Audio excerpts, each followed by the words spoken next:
Hello, beautiful souls.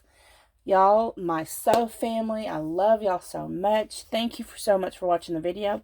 This pick a card I'm bringing you today. By the way, for those of you that this is the first time watching one of my videos, my name is Billy Joe.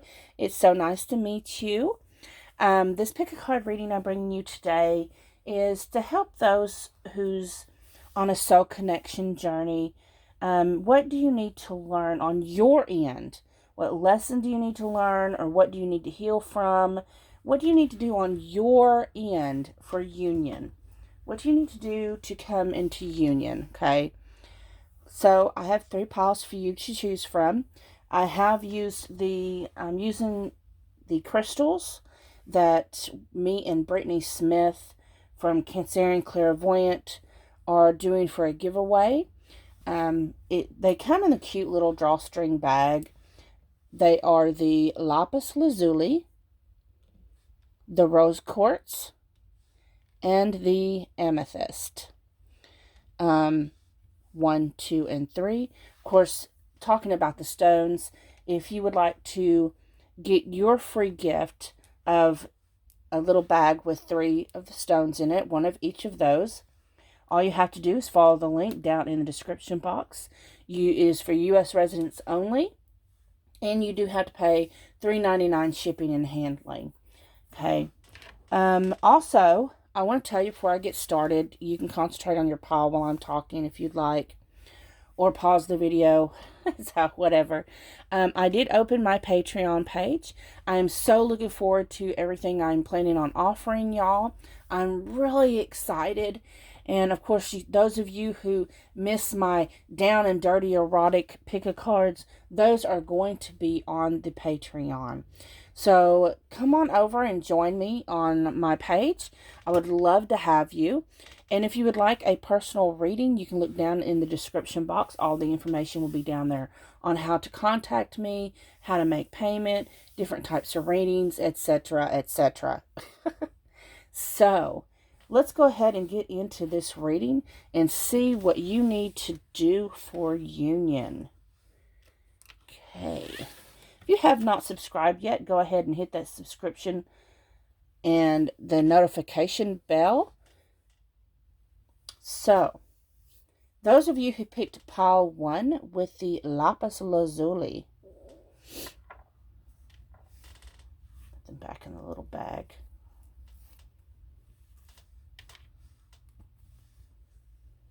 Okay. What do you need to do for healing on your end? Sorry. So we have the 10 of Wands,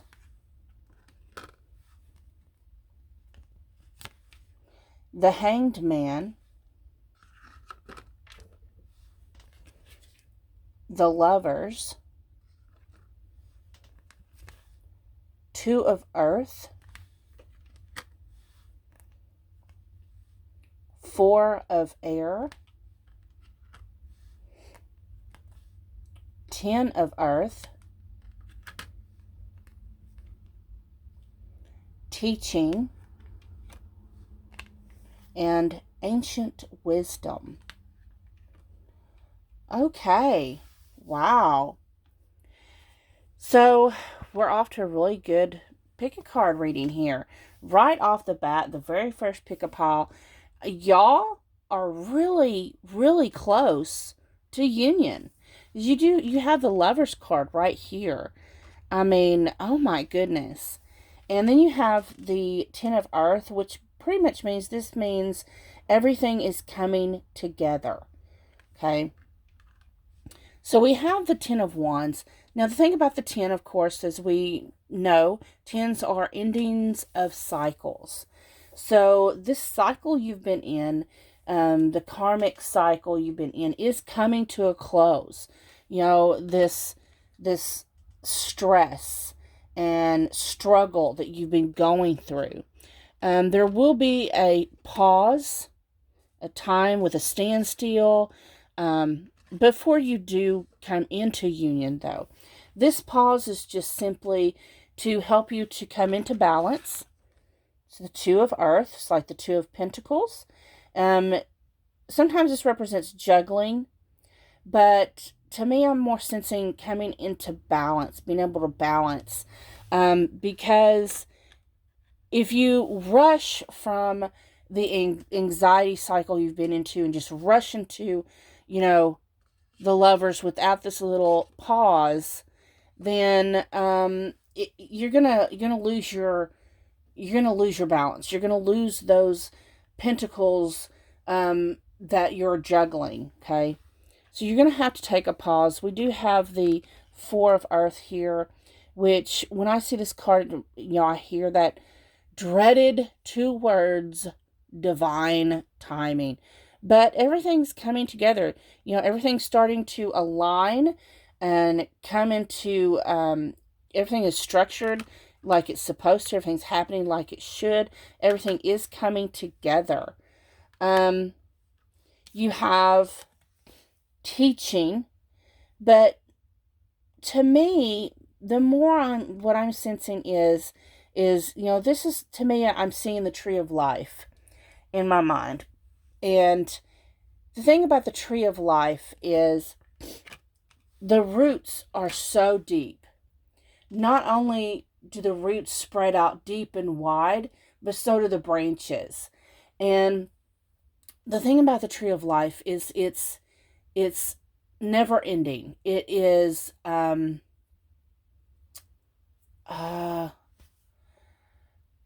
immortal. Okay, so what that makes me think of when I hear the word immortal, a tree is immortal because a tree spreads its roots, it grows tall, it spreads its wings, its branches, arms, it spreads them out. It has growth in its branches, the leaves, the seeds. And during the seasons, everything changes. Seeds fall to the ground. They get sunk down, buried deep in that darkness, and the new life sprouts forth. But that seedling was part of this original tree. Therefore, that seedling, when it sprouts and grows into a new tree, it's actually the immortal recycling of the same tree. Okay, do you understand? I hope you're with me.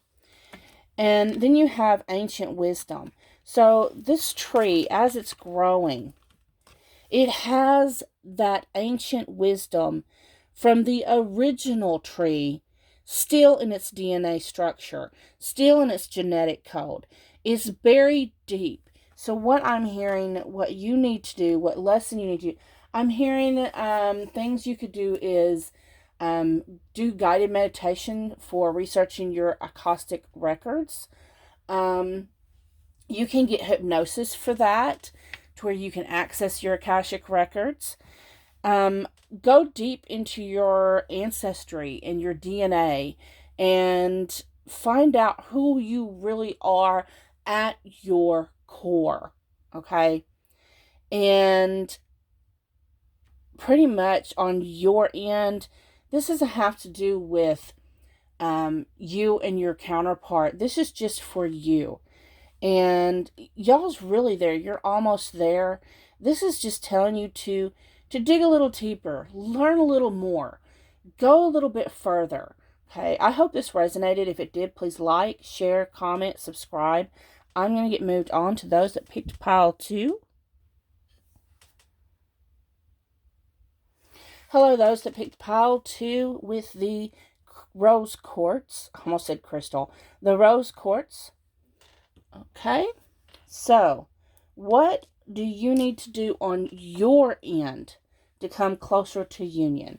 This isn't about what your counterpart needs to do. No, ma'am. This is what you need to do. What do you need to do to come closer to union? Okay, so you have the Wheel of Fortune, the Hierophant, the Six of Pentacles, the Six of Fire, the King of Water, the Nine of Fire, Abundance, and death. Okay, so, well, it looks to me like you need to complete a cycle. We have the Wheel of Fortune here. And the Wheel of Fortune to me represents cycles, changes. I always see this wheel in my head like, the Wheel of Fortune, right? Or where they're spinning the wheel, or that big giant wheel on, what is that game show? I used to watch it all the time as a child. Anyways, it doesn't matter. So this wheel is spinning, right? And you're coming to a close, but what you really need to close out of in order to grow. So to me, this is growth. In order to grow, you need to come out of this cycle of traditional way of thinking. Now, the Hierophant can represent, for some people it represents, sometimes I read it as a spiritual growth card, but I'm really sensing right now it's representing some traditional ways of thinking, like social programming, things like that. You still need to come out of that. It also represents, I'm seeing a key. I'm seeing the lightning bolt and the key. So I'm hearing maybe you have some anger issues. Maybe you get irritated easily. You have the key to control that. Okay. And then I have this 6 of fire. So the 6 of fire has to do with coming to a truce. It's learning. I'm hearing you need to learn to accept yourself and others for who you are. Stop putting these limitations on everything. King of water. Again, I'm hearing learning to control your emotions. The thing about it, when we go through experiences, for example, our past, things of our past, sometimes we continue to get emotional over it, but really, you really need to control that emotion because there's nothing you can do to change what happened in the past. You have to heal that and move forward. Allow grace to blossom. You have growth here in the 6 of Pentacles and the 9 of Fire. Appreciation, gratitude. Open that blossom, that passion for gratitude and appreciation. Learn to say it's okay. We can agree to disagree. We can call a truce. We don't have to be at war with everyone. If you get irritated easily, work on meditation. You have the key to go in deep. You have the key to this abundance, but it's going to take you transforming who you used to be into who you really are, who you're meant to be. You have a purpose. You have a mission, but you can't work on your mission if you're reacting to things that's going on around you. You've got to really get a hold of that and harness it and control it. So that way, when you have an attitude of gratitude, you tend to blossom and grow more and be more giving and loving and generous. And you can't help other people heal. You can't do anything if you haven't healed yourself yet. So I hope this resonated. If it did, please like, share, comment, subscribe. I'm going to get moved on to those that picked pile 3.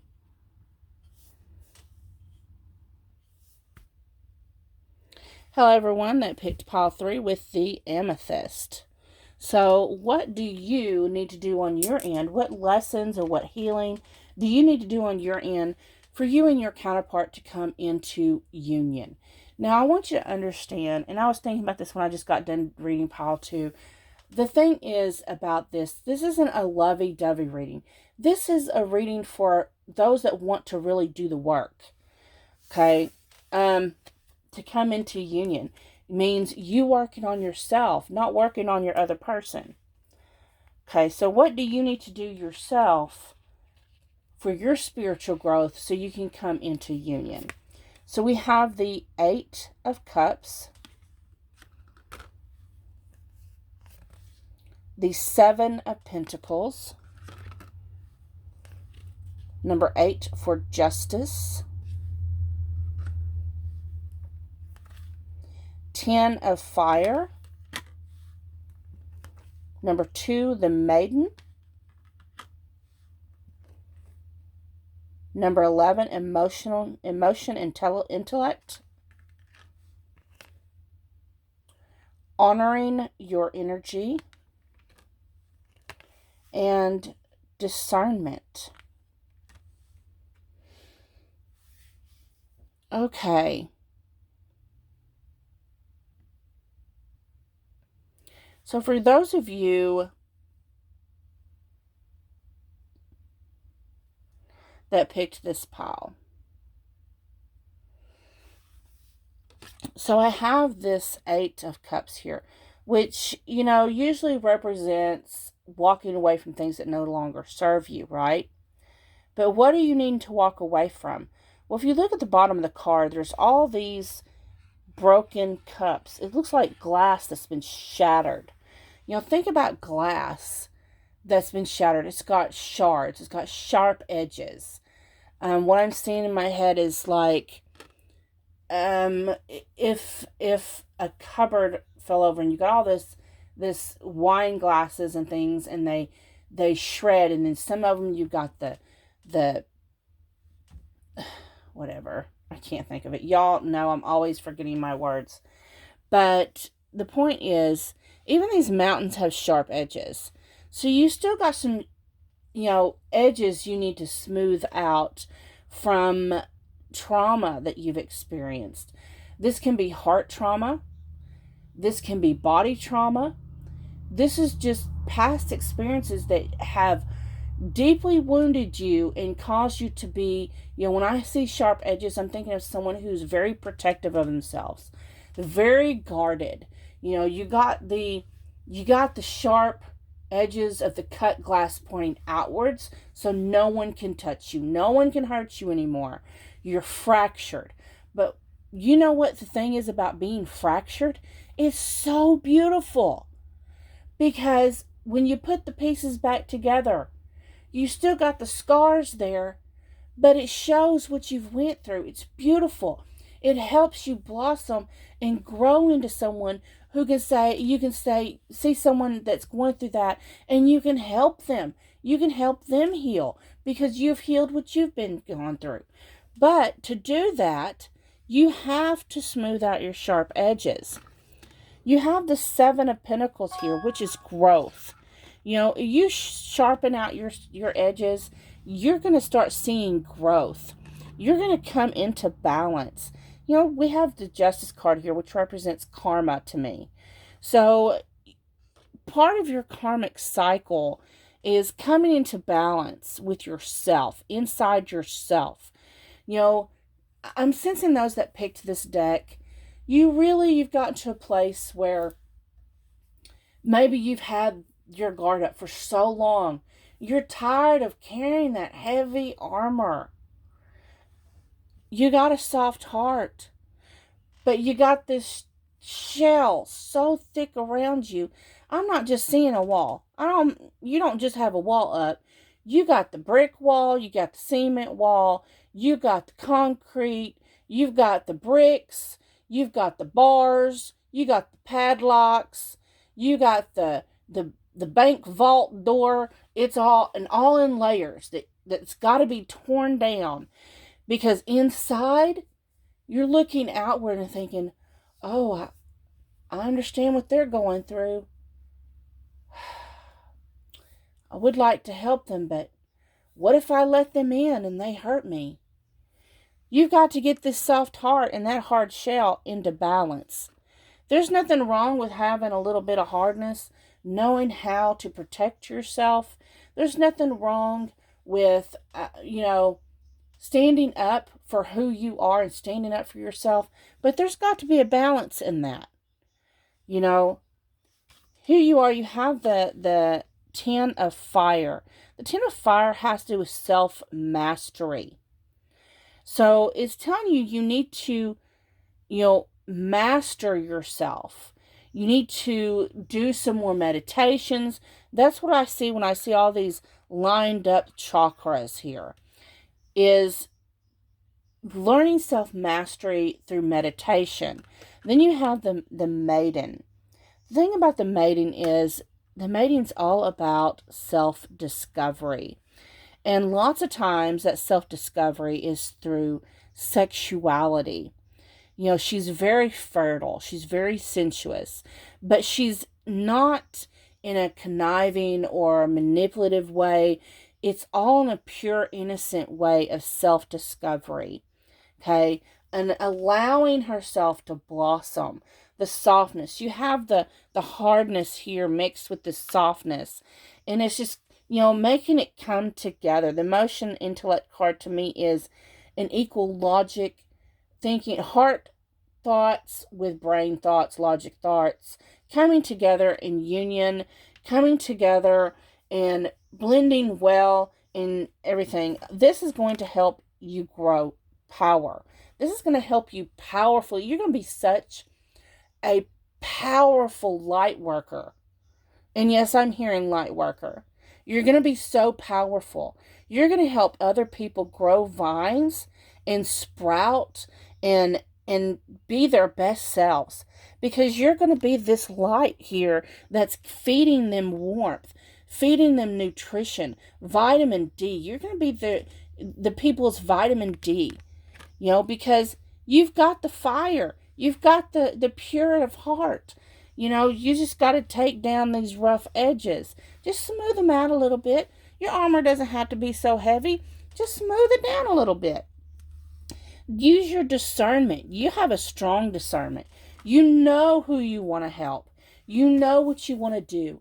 You've just been facing this fear because you've worn your armor for so long. But it's getting heavy. It's getting heavy. Honey, it's time to take off some of that armor. Okay? And you're really close. You're really wanting to do it. You've already got your eyes set on somebody that you're wanting to help, that you know you can help. Go ahead and be the sunlight to their vine and help them grow. Because I'm telling you, you've got the power within you to not only for your self-growth, but for other people's growth. And when you get more focused on your personal growth, your healing, and then also helping other people in your mission, you lose focus. You get so busy in the busy work and your passion of helping others that you forget about your counterpart. But guess what happens when that happens? Kind of like the law of attraction. They heal too, without you even knowing it. They heal too. And lots of times, you can't have a soul connection and one heal and the other one not. It doesn't work that way. When you heal, they heal. But you can't concentrate on his healing. You got to concentrate on your own healing. You got to allow yourself to be sidetracked, to quit thinking obsessively about your person and start thinking about yourself, how you need to heal to feel better. So you're not waking up feeling negative and heavy every day in a fog. So you can wake up to feeling like sunshine. You feel radiant, vibration high, and you're like, yes, I got a mission today. I'm going to help Sue, or I'm going to help Mary. I've got a mission. I'm their friend. And that's your mission as a light worker. That's your mission towards yourself. That's going to help you grow. And then eventually, when it's time, you come into union with your counterpart because you've both sufficiently healed. Okay? So I hope this helps. If it did, please like, share, comment, subscribe. Thank you so much for watching my video. I hope you come again. Bye-bye.